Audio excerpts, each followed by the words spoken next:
Are you interested in sharks? Well, today I want to briefly tell you about a cool little discovery that was recently made in the world of sharks.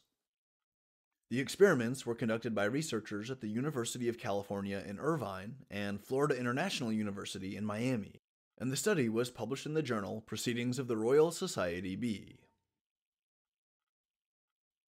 We're so used to thinking of sharks as these vicious killers with gaping maws lined with razor-sharp teeth, eager to bite into something and tear apart meat. They smell blood from miles away. They can easily detect struggling prey, and they're the apex predator in most of their habitats, having been evolutionarily unchanged for millions of years. They just gotta watch out for those killer whales and Chinese fishing boats. Now, this image that we have of sharks is only semi-accurate. It's more accurate when you're talking about the big predators, like tiger sharks and the great white, but it's not that accurate when you're talking about gentler sharks, like whale sharks and bonnethead sharks. It's the bonnethead sharks that I want to talk about today. Now, it's not that they were recently discovered. Bonnethead sharks have actually been known about for a long time, and they're one of the most common sharks out there, living along the coasts of the Americas and in the Gulf of Mexico. They're relatively small sharks, and despite being carnivores, they're known to eat seagrass from time to time. However, as researcher Samantha Lay said, it has been assumed by most that this consumption was incidental and that it provided no nutritional value.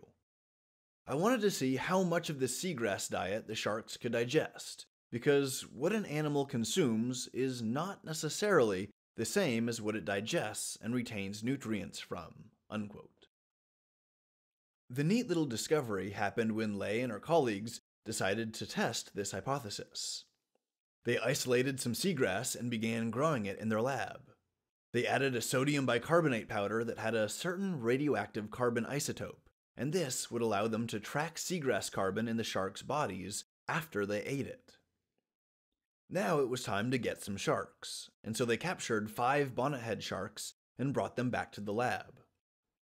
The captive sharks were fed a diet of squid and seagrass for a period of 3 weeks, and then the researchers took tissue samples to analyze what was going on.